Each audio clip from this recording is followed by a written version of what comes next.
Hello, hamjambo. Assalamu alaikum. Jamanini, natumai nyote wazima.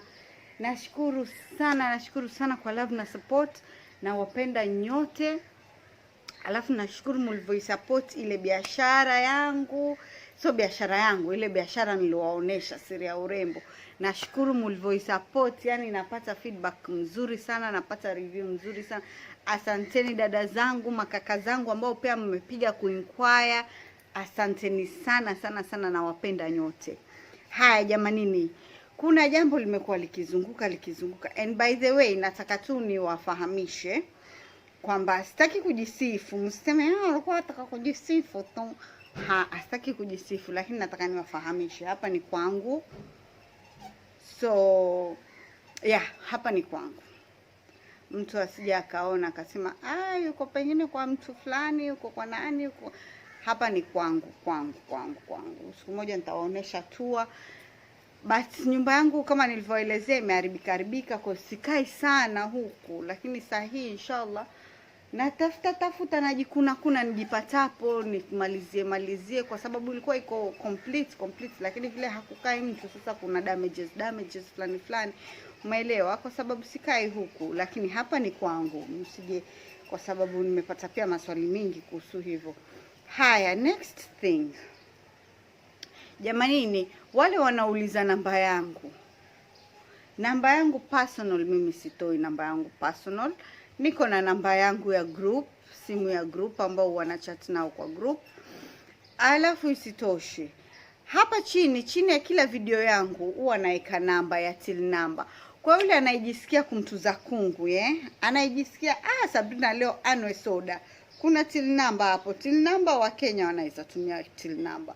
Ukijisikia Sabrina leo anwe soda, ama Sabrina leo apige kikebe chake cha black fresh, ama vipi?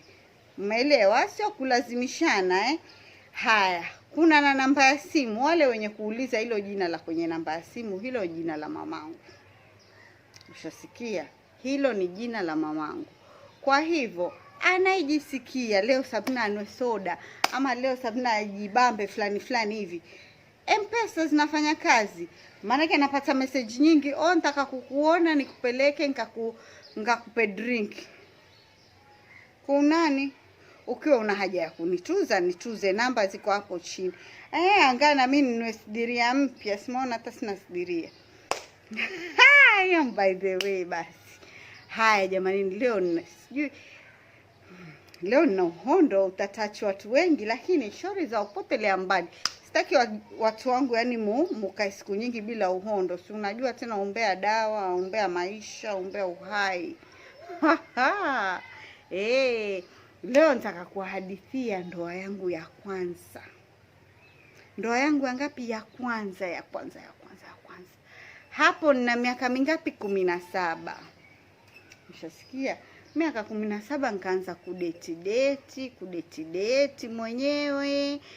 Haya, wakati huo ndio ilikuwa wazazi wameanza kutengana. Nakumbuka nilikuwa niko form 3. Katika ile kudeti tukaendelea ikafika form 4.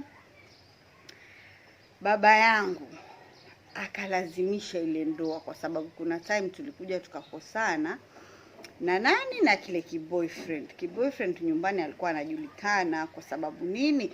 Si unajua mateenager tena wakianza mambo haya ya boyfriend lazima wapige jicho, ama kama si hivyo ndo hivyo siri vitotoroni guest house viwapi. Lakini mimi nashukuru nilikuwa na freedom, yani na hicho kiboyfriend. Mshasikia, alikuwa na freedom naye, yani sawa, we hang out nini. Alafu pia alikuwa rafiki yake brother, marehemu brother. So tulikuwa wenyewe tukihang out huku na huku, tukizurura pamoja. Sasa hata ile time ya guest house manini ilikuwa haimo akilini, because tuko na ile freedom yote, ushaelewa? Yani umpewa freedom mpaka hata hufikirii kwamba I need to sneak out. Umeelewa? So kitu kama hivyo. Sasa wakati niko form 4 tulipokosana kidogo, umeona? Sasa ikabidi babangu aingilie, na yeye alikuwa tayari hatuishi pamoja, tulikuwa washa separate na mama. So akabidi aingilie vile vita, umeelewa? Alipoingilia vile vita akasema basi itabidi waozeshwe. Haya, rara, harusi ikapangwa. Mimi nilikuwa niko kwa shangazi yangu, harusi ikapangwa. Sasa mamangu kidogo alikuwa yuko hesitant kwa sababu tayari nilikuwa form 4 na yeye mwenyewe tayari alikuwa ashasema kwamba nikimaliza kusoma tutaoana, so haikuwa na haraka, umeelewa? Lakini babangu ile kuinsist ikabidi mambo yafanyike. Mambo yakapangwa hapo Jumatano, kukaletwa maneno kwa mamangu nini. Yaani yule babangu hataka kushirikiana kabisa na mamangu. Yaani ilikuwa ni kama kuna family mbili tofauti, family zangu zilikuwa mbili tofauti. So it was so messed up. Mshasikia? For me right now to have the confidence, yani nikae hapa niwaelezee, it means yani it took some time. Kwa sababu I don't think before ningeweza kukaa nieleze watu. Ushasikia? Sasa maneno yakapangwa nini. Hata huyo babangu alikuwa amesafiri, ameenda nyumbani kwao huko Ushago. Akirudi by Jumamosi, I think it was Jumamosi. Haya, mimi nikasema nini, kama itakuwa ni nikaha, nikawa nishamwambia mamangu kama ni nikaha mimi nitavaa tu, kama ni dera langu jipya, haya kama nitavaa dhahabu zangu, basi tuanze maisha. Umeona? Haya, akaja anti yangu. Yaani si anti yangu mimi, tuseme ni kama anti yake mamangu. Mwanamke huyo anashindwa akaja. Yaani sitamsahau, alinifanyia jambo zuri na furahi na nashukuru na nitazidi kumshukuru maisha yangu yote. Basi shindo, haiwezekani. Saa hiyo saa ngapi? Saa 4. Watu wa kwetu ile wakifika wakutoka wapi. Haya, ikasemekana basi kama vipi huyo anti yangu. Sasa huyo anti yangu mimi namuita anti kwa sababu nikiwaambia kiuko ni kama nyanyangu, maana yake ni anti yake mamangu, lakini ni mdogo mwenyewe, bado smart lady. Haiwezekani, toka twende saluni. Haya, boyfriend yuko hapo. Boyfriend asema sasa, boyfriend ndo akasimamia kila kitu. Huyo sasa husband to be akalipia kila kitu, kuchorwa nini, kaenda nikachorwa. 4 hours, saa 10 shafika. Huku nje ule anti yangu naye wahangaika mambo ya chakula, ya keki, nini, snacks, at least kukija wageni hata nyumbani kwetu, umeelewa? Tukafanya kila kitu nyumbani kwetu, na sasa kwa kina bwana pia kukatengenezwa mambo, maana nikaha ilikuwa yatokea kwa kina bwana, umeona? Haya, kidogo anti yangu huyu ashakuja nibumburusha, twende saluni sasa. Ukapakwe makeup. Paka saluni. Kumbukeni hiyo ni weekend, mimi Jumatatu naingia skuli, naingia class form 4. Paka saluni, kupakwa makeup. Saluni moja very famous hapa Malindi kwa mwanamke fulani hapa, hairdresser wa kitambo. Basi nikapakwa ile makeup ile ya, waijua ile makeup. Si hizi makeup zetu za siku hizi ambazo tulishajanjaruka. Lakini nilitokea smart kwa sababu simwajua tena mimi mwenyewe mrembo bwana. Allah. Haya. Nikaenda nikapakwa makeup kidogo. Huyo anti ameingia na jiveli hapo la Kihindi. Na yani nashangaa paka namuuliza, wewe mwanamke hivi vitu vyote wafanya na nini? Yani kama kiflash fulani hivi.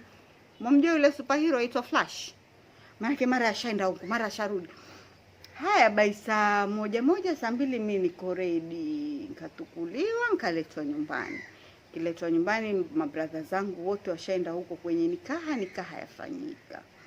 Nikaambiwa basi nikaha ikiisha ndo utakuja kutukuliwa bibi harusi, ndo sasa sisi watu wa bibi harusi tutaenda. Sasa babangu, kumbukeni ninawaambia family zilikuwa ni kama 2 kwa sababu wazazi wamekosana, wazazi wamedivorce.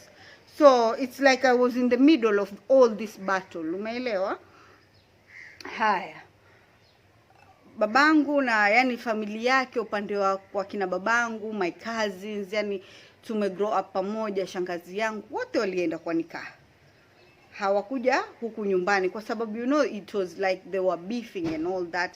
Stepmother yangu pia walienda. Imagine watu nikaha imeisha, nikakuja nikachukuliwa. Ile kuchukuliwa ati nilikuwa naambiwa nichukuliwe mimi peke yangu, bibi harusi nipeleke. Watu sasa wa nyumbani wakaleta ile fujo, basi bibi harusi haina haja aende, si nikaha ishafungwa, na wewe ni mtu na boyfriend, shikeni ndia mwende zenu. Basi nini ndio yule sasa yule boyfriend, lakini alikuwa yani kama family, manake ni rafiki yake brother yangu, yani tumeshikana like more than family. Ikabidi kuorganiziwe sasa tuende sote, my cousins upande wa mama, my aunts upande wa mama, yani mamangu. Sasa tukapanga tukaenda paka kwa kina bwana, ndio mwanzo kufika kwa kina bwana lakini ile family tuajuana, ilikuwa kila kitu.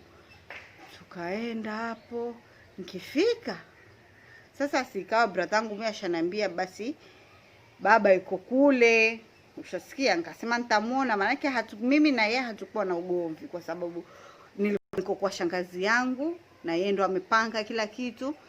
Kufika he's not there, him and his wife, yeye na mke wake hawako, ushasikia. So I was like, wajua ni vitu vimeni traumatize mimi, like that was something that traumatized me a lot.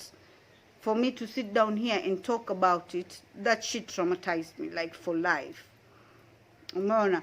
So kuna watu hapa watajudge and all that, but some shit wazazi huwa wanafanya zina traumatize watoto, like just like that. Shangazi yangu akawa bado yuko pale na makazi zangu.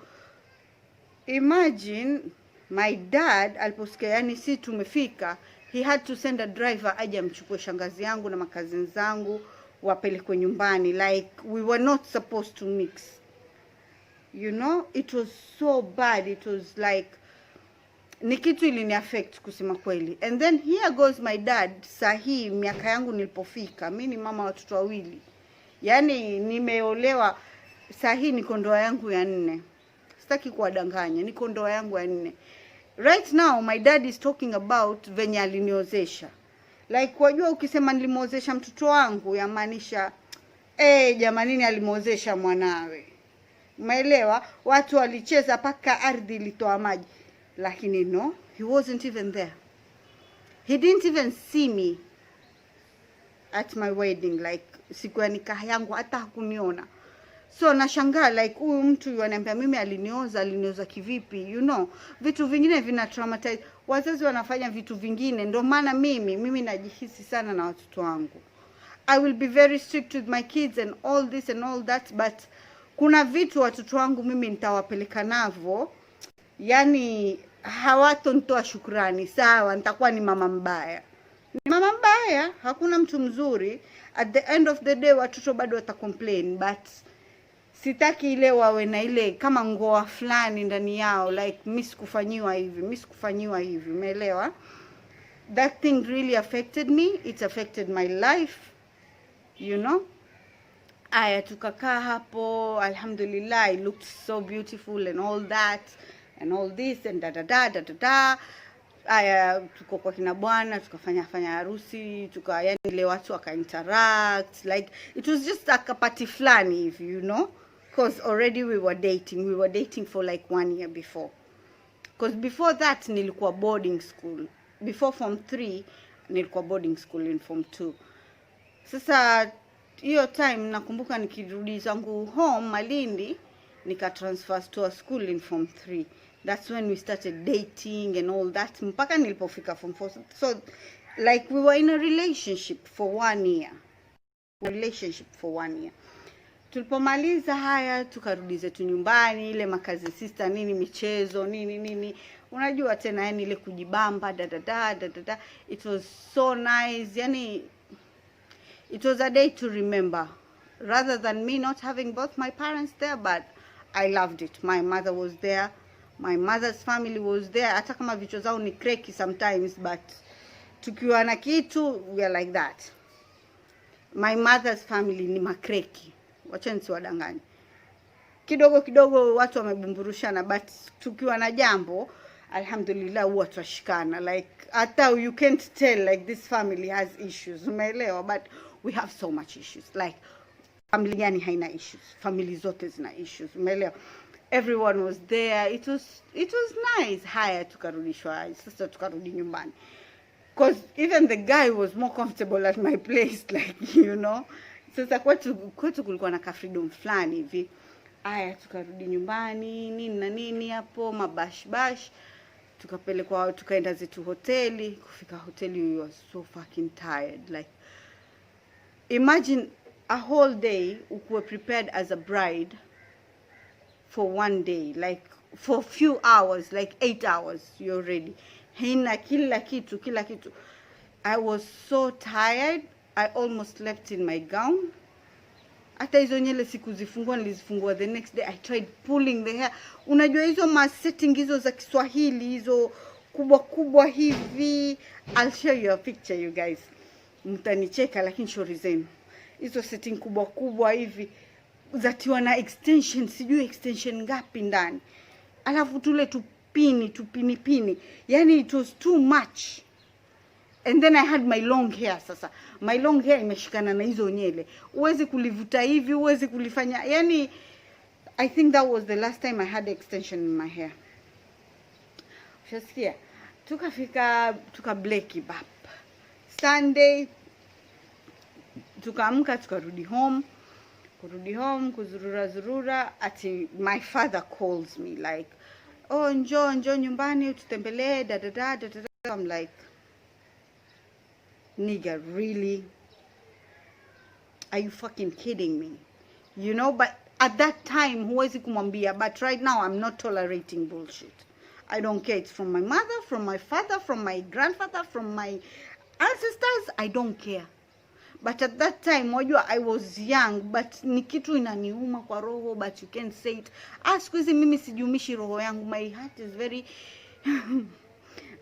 is very, what? Precious. So instead of mimi nijumize roho yangu, I just give it to you right there and then. Like, where? What the fuck? You know? So I go see him. He's very... Ata hana yo guilt flani. Akona guilt, ama hana guilt. It was so weird. It was so humiliating. And then this nigga is like, basi pangeni mwende honeymoon.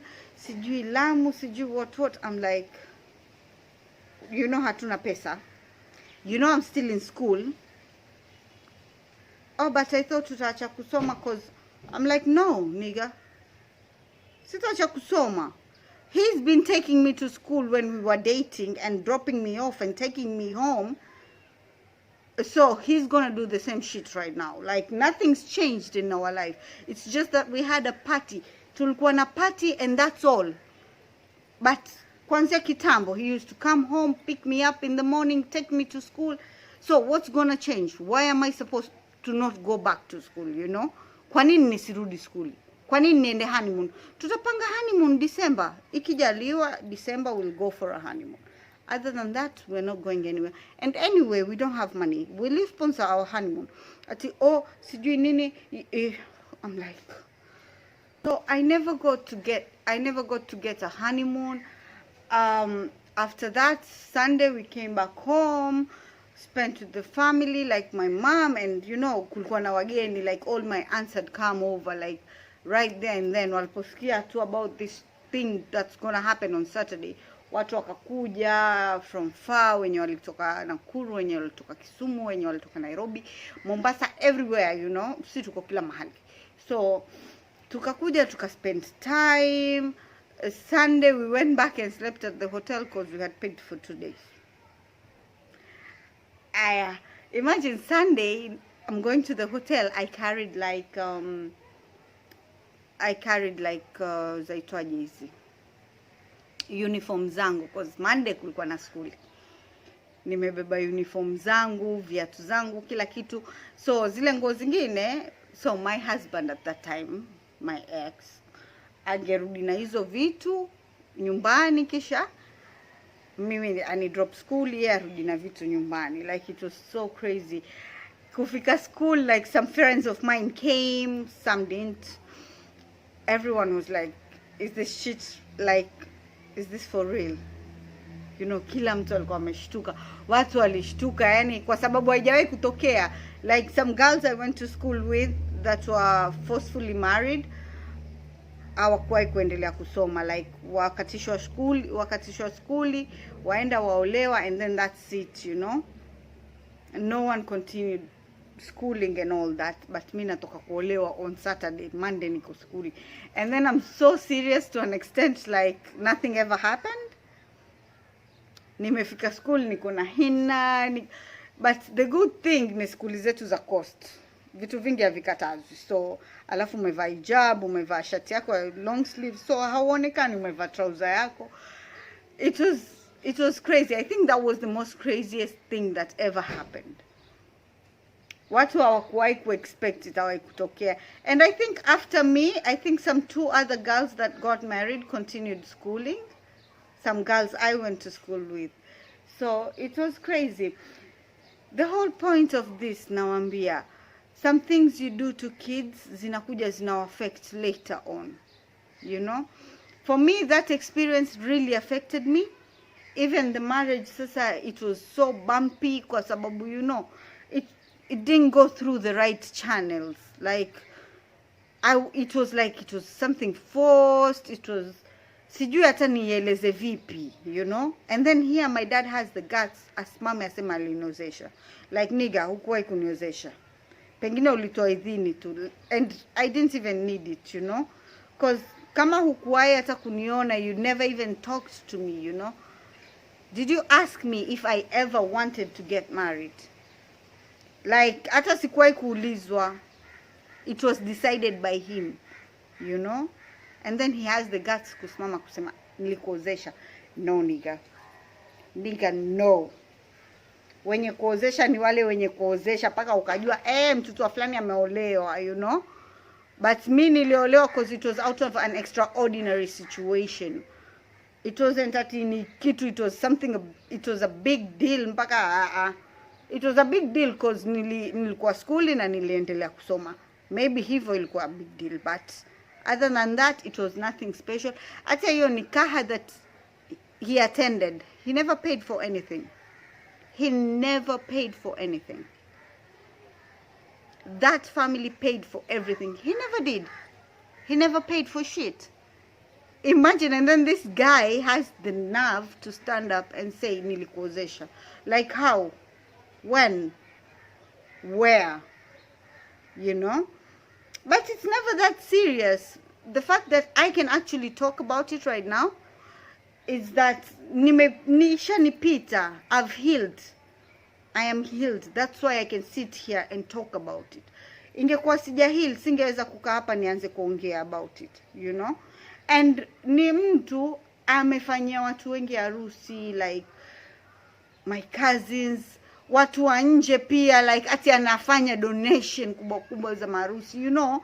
Ni mtu alikuwa anajulikana wakati huo, alikuwa ni mtu wa watu. Like, mbona mimi ukunifanyia, you know. So hiyo kitu ilinikula at my early stages, like hapo my adulthood hapo ikianza, because I was 17. So imagine, I lived with this shit. I think I started letting go of this shit almost when I had my first baby. Like, when I had my first baby, I was like, shit, this nigga ain't done nothing for me, you know. So it doesn't make sense for me to just keep on holding on to all that yani memory, how I'm hurt. Unajua ni kitu iliniumiza, and I have healed. That's why I'm sitting down here and talking to you guys. And then that marriage didn't even last. Afadhali venye tulikuwa tuna date, it was even better because we took a longer period when we were dating, you know, other than when we got married, because now it was so complicated. I was just 17. I couldn't fucking live with anyone, and this nigga is still a party animal. I can't have a nigga go out and come back and tell me, oh, sijui what. Yo, mimi tempa zangu ziko kama mwendazimu. For those who know me. Like, I don't tolerate bullshit. Like, I'm so fucked up in the head. And I'm not fucked up in the head because I want to be fucked up in the head. I've been hurt so much. Like, nimeumizwa sana. Paka, yani uwezi niletea ujinga. Ukiniletea ujinga mimi hapo kwa hapo. Unajua, sina time kabisa. You know? So, we were young, hajamaliza pare zake, mimi hata sijaona pare venye pare inafaa kuonekana, you know, kama sasa I'm chill, like hakuna kitu kitanibabaisha. Kitu gani mimi sijafanya sasa, you know? But back then I was so young, like sasa ndo damu ziko moto, like jamaa tumeoana, sasa ndo anaanza mapepe, unajua? Wakati hatujaoana we used to do shit together, like everything together, but after that it started slacking, like sasa umekuwa ni bibi, like what the fuck, you know? I never expected that.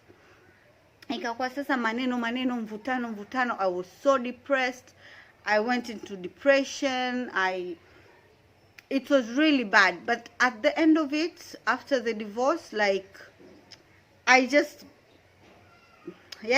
nearly grow from that breakup so sudden. I think I just moved on, like so sudden, and everything was okay between us. Everything is okay between us. Paka kesho, like we are buddies, we talk here and there, you know. If we have something to do, we do stuff together, like kama ni biashara, kama ni nini, you know, we're cool like that. Kama nilivyoambia before, me, I have no issues with my exes because I fucking move on too fast. Mimi move on too fast, like it didn't even, yani wewe kama mwanamume utaka ujiulize kwani it never meant anything, you know? I don't have time to sit down and cry. I never go through that breakup process. I wish I could. I wish I could sit down and cry for someone. I wish I could sit down and call someone and ask them to come back to me and all that. But sina yoroho, sijui. Maybe it's because I've been hurt so much. So yeah, that is my story. Uhondo wangu wa leo ndio huo. My first wedding ndo hivyo. Kulivurugika kikanuka.